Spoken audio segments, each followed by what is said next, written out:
got no need to fight tonight.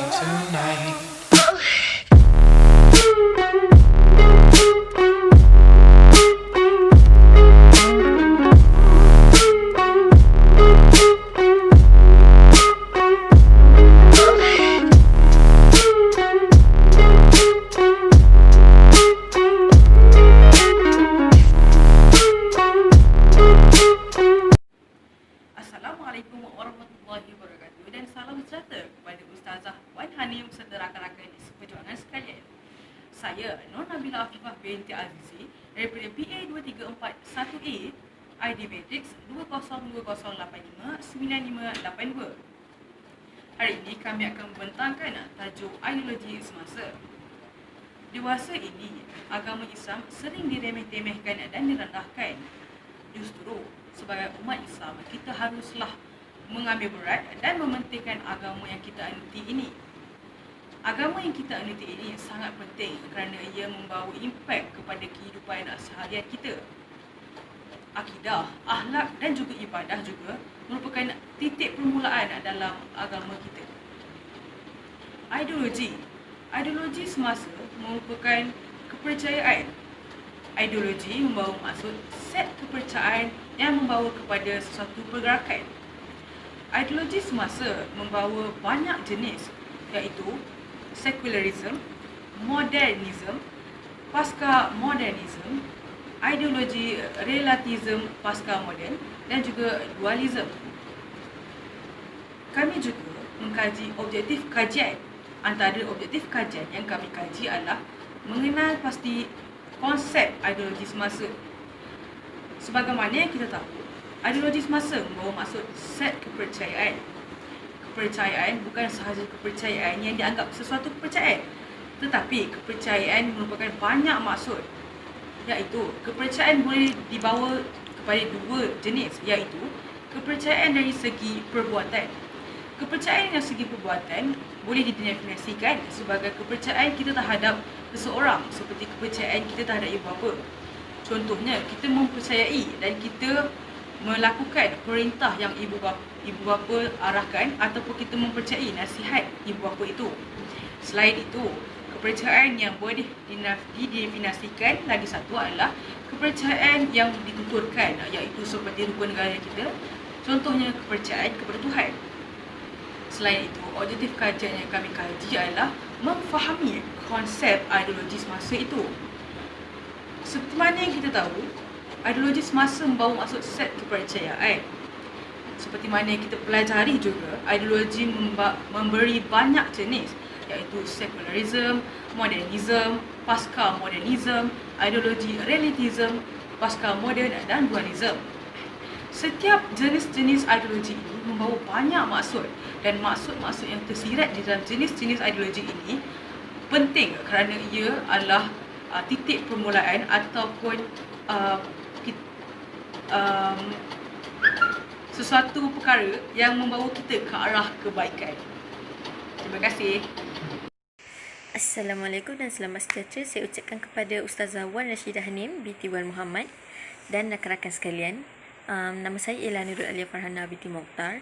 Seterusnya pada bahagian saya telah mengkaji beberapa kajian literature yang terdapat di dalam bab 7 ini, iaitu ideologi semasa. Seterusnya, seperti yang tidak dinyatakan di dalam jurnal pengajian Melayu ini, saya sebagai penyelidik telah menjelaskan beberapa info-info penting yang tidak terdapat di dalam jurnal tersebut. Sebagai contoh, Namri Sidik telah menghuraikan tentang sejarah sekolah vernacular Cina dan India yang terdapat di tanah Melayu. Kebanyakan guru-guru dan tenaga pengajar dibawa khas dari negara Cina, dan dikatakan bahawa orang Cina ini merupakan golongan yang terawal yang menceburi bidang pendidikan ini. Hal ini telah menyebabkan mereka boleh memasuki bidang ini dengan lebih awal dan mudah. Dikatakan juga bahawa segala bahan-bahan pengajaran dibawa khas dari negara Cina dan menyebabkan berlakunya revolusi di negara tersebut pada tahun 1911. Seterusnya, saya juga telah menemui beberapa kekurangan yang terdapat di dalam jurnal Ideologi Islam Liberal, kajian tentang respons intelektual Muslim Malaysia dan Indonesia. Jurnal ini telah dikarang oleh Muhammad Nasir bin Omar bersama Ahmad Sunawari Long. Kajian ini menghuraikan tentang isu politik, akidah, kebebasan berfikir serta hak kebebasan wanita. Malangnya, terdapat beberapa kelemahan dalam fahaman liberalisme ini sekiranya diamalkan di dalam semua aspek. Kelemahan-kelemahan tersebut telah didapati di dalam artikel Islam dan Liberalisme antara maslahah dan mafsadah yang dikarang oleh Khalif Umar. Terdapat 4 idea yang menjadi tunjang utama dalam liberalisme ini dan mampu membezakannya dengan ideologi-ideologi yang lain. Antaranya adalah penghormatan terhadap kebebasan individu. Yang kedua, konflik adalah sebuah nescaya.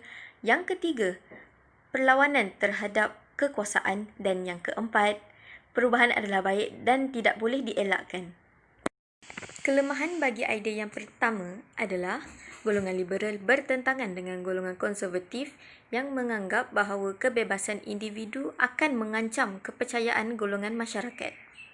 Golongan konservatif di negara-negara barat mempercayai bahawa kuasa autoriti dan adat tidak boleh dipersoalkan sama sekali ataupun diubah.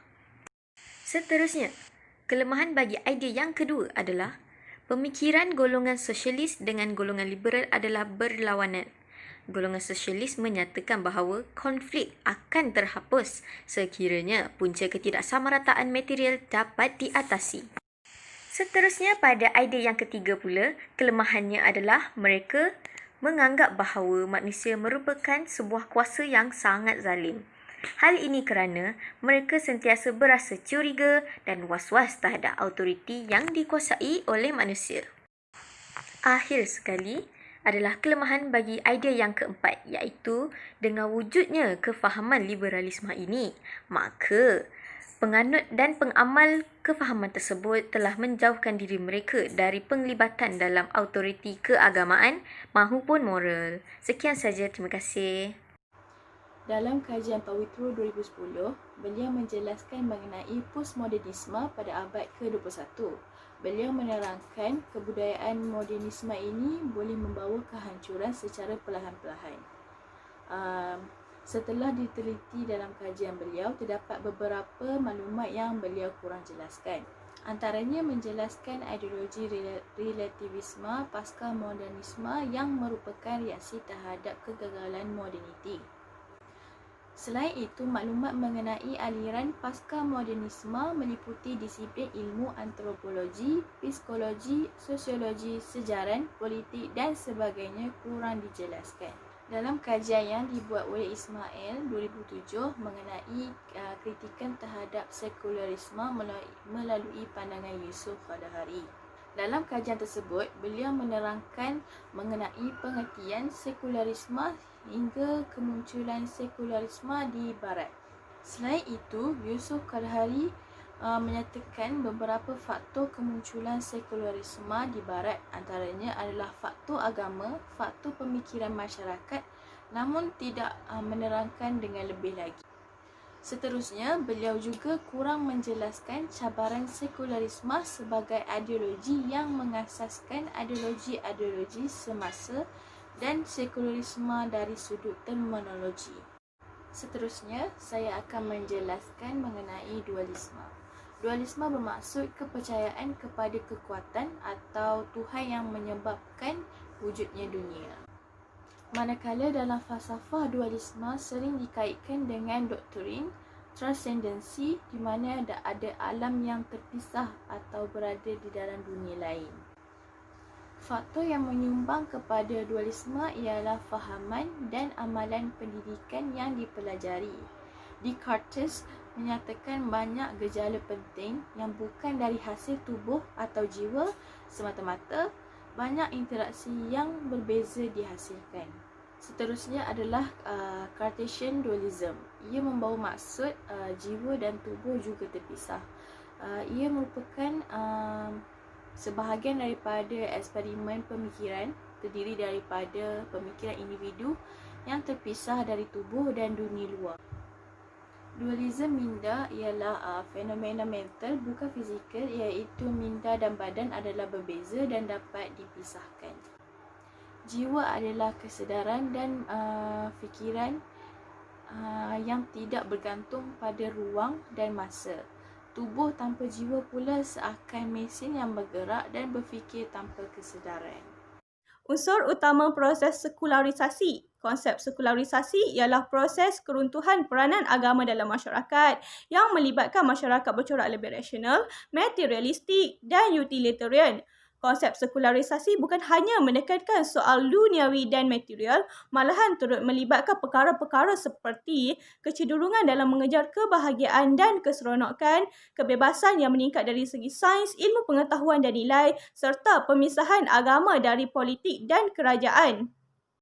Menurut Fadullah Jamil, sekularisasi ialah proses mengasingkan atau memisahkan segala lapangan hidup daripada pengaruh agama. Hal ini kerana melalui proses sekularisasi, manusia dianggap sebagai penting dan diutamakan kerana penumpuan memfokuskan terhadap dirinya bagi segala aktiviti dan bukannya Allah. Oleh itu, muncul sunset culture yang menjadikan manusia sebagai bahan pendewaan dan penyembahan. Pada zaman ini, gereja dianggap sebagai suatu kuasa yang besar dalam menentukan sesuatu. Menurut Cornelis Pearson dan Harvey Katz, iaitu ahli agama Kristian, berpendapat bahawa terdapat 3 unsur utama proses sekularisasi, iaitu disenchantment of nature yang membawa maksud melenyapkan ketakjupan daripada alam dan kehidupan. Sebagai contoh, alam tabi'i bebas daripada kekuasaan roh, Tuhan dan dewa. Seterusnya, desacralization of politik, iaitu menghilangkan unsur-unsur agama dalam politik daripada hal ehwal manusia. Antara contoh penafian yang disahkan oleh agama ialah wujudnya dewa-dewa, perkenan dari alam gaib dan tauliah dari Tuhan. Hal ini kerana setiap manusia layak menjadi pemimpin walaupun tidak mempunyai kelayakan rohaniah, akhlak dan akal. Akhir sekali, deconfiguration of values iaitu menghilangkan unsur-unsur penyucian nilai iaitu agama daripada minda dan tingkah laku manusia.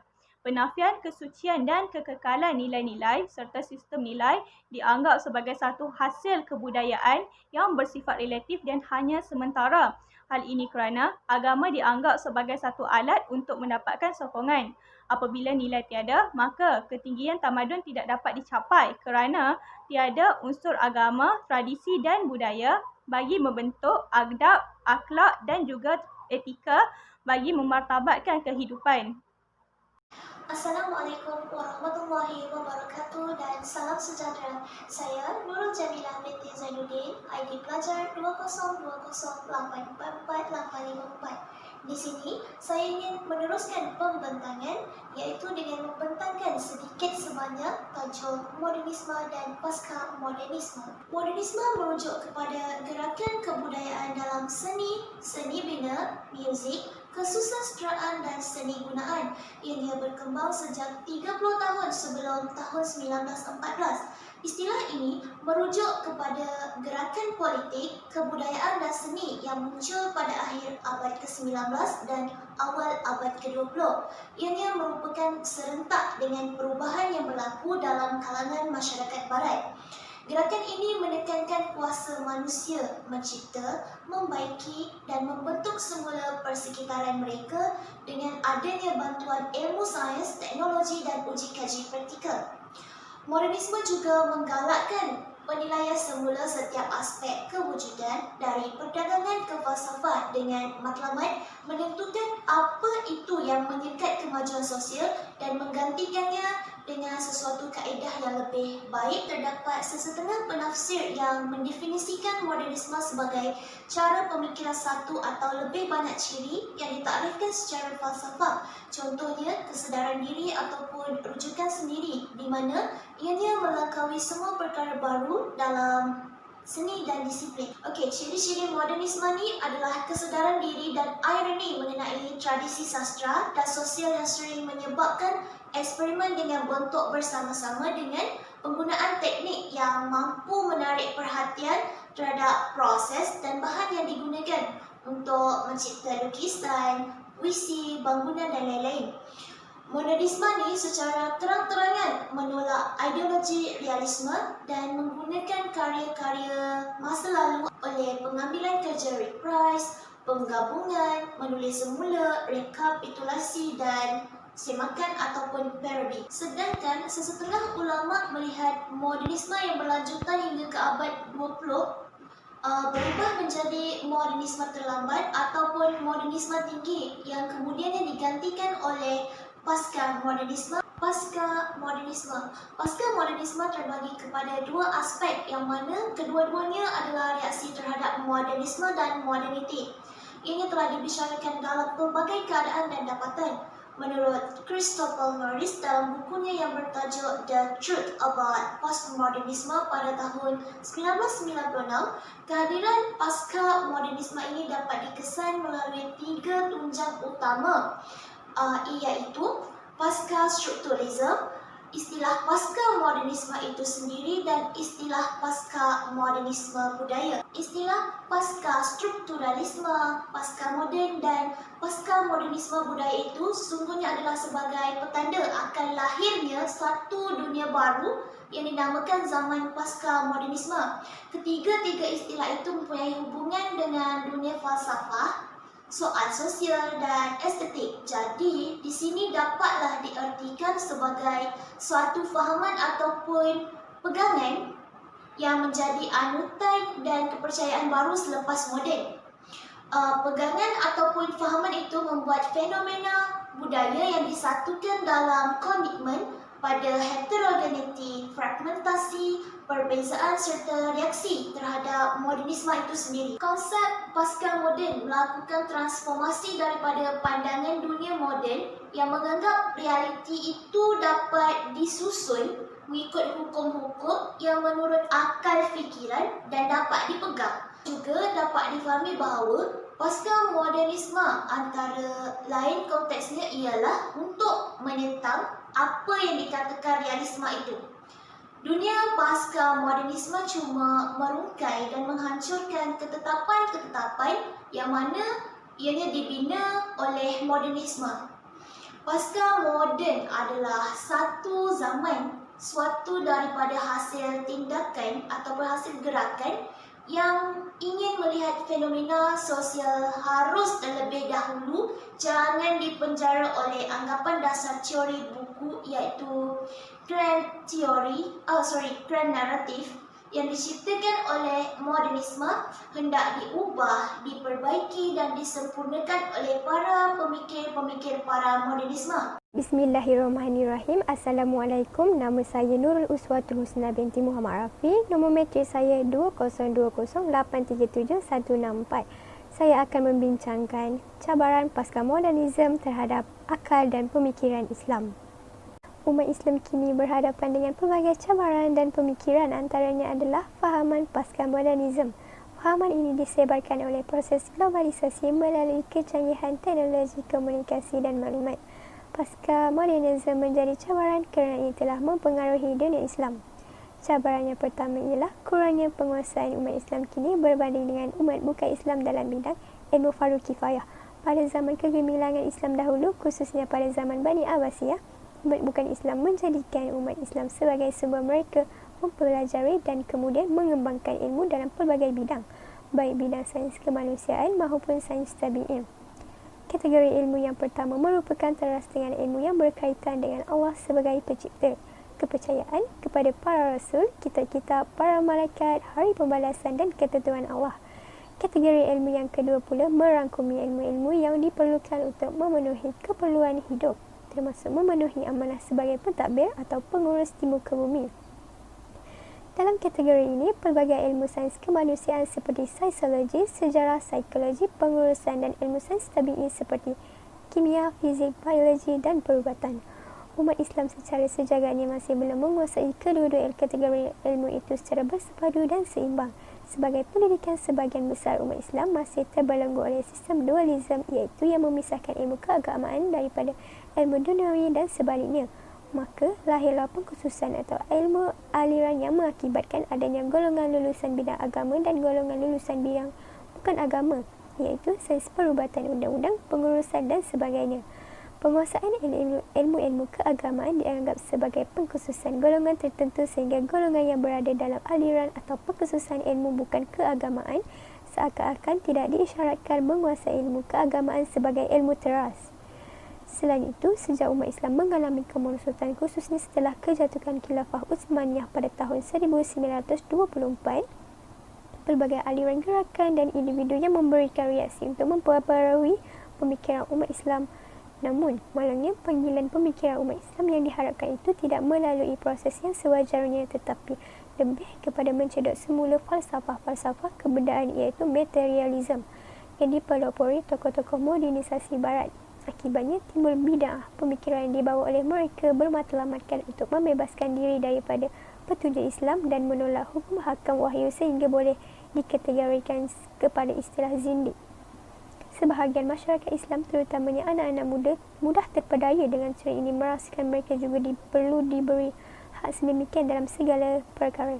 Dalam soalan agama, mereka inginkan ruang berbahas, menerima atau menolak apa sahaja yang disifatkan sebagai stereotip. Semua ini menyebabkan mereka terjebak dalam fahaman songsang.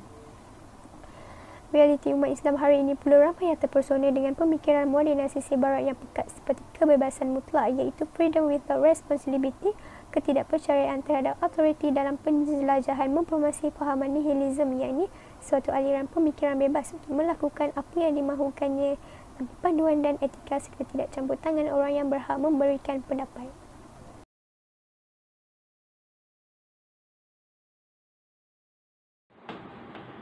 Okey, saya akan mentangkan mengenai idea relativism. Relativism merupakan satu istilah yang digunakan untuk menggambarkan suatu perkara yang bersifat tidak tetap dan mutlak. Ia boleh berubah mengikut suasana dan persekitaran. Apa yang kita faham tentang relativism ialah kebenaran nilai moral dan sebagainya tidak semestinya mutlak, tapi mungkin beza antara individu atau kebudayaan. Menurut Mark P. Whitaker, relativism adalah apa yang disebut oleh para ahli falsafah sebagai pandangan falsafah penolakan diri bahawa pengesahan kebenaran selalu bergantung pada atau relatif terhadap konteks tempatan daripada kebenaran sejagat yang lain.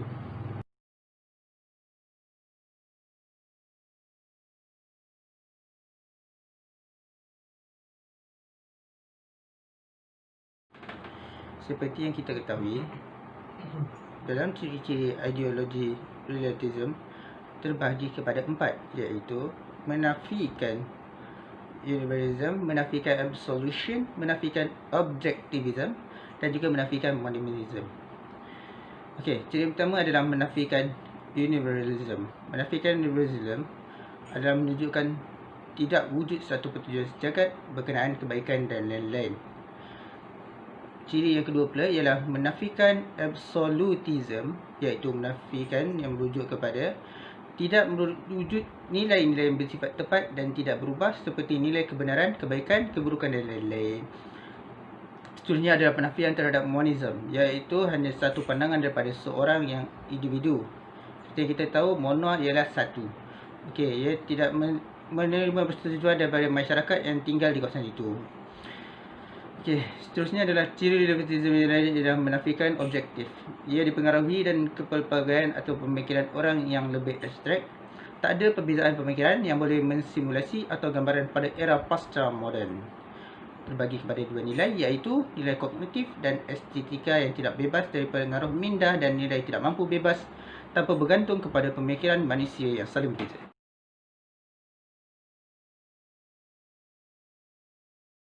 Seperti yang kita ketahui, kalau adanya ciri, seterusnya akan diberinya kepada kesan, iaitu implikasi relativism pasca moden.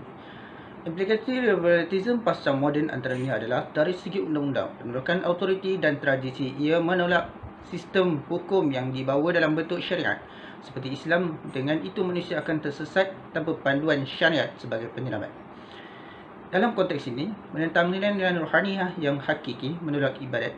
Dalam perfect space postmodernism, tidak wujud nilai-nilai mutlak yang kekal dan mutlak kesemua nilai-nilai boleh dirasionalkan. Dalam nilai sejarah pula, sejarah ditulis hanya dijadikan sebagai fiction yang mewujudkan budaya liberal kerana masyarakat tidak mempunyai konsep kebenaran dan tidak mempunyai asas nilai moral yang mewujudkan garis panduan yang dapat diikuti.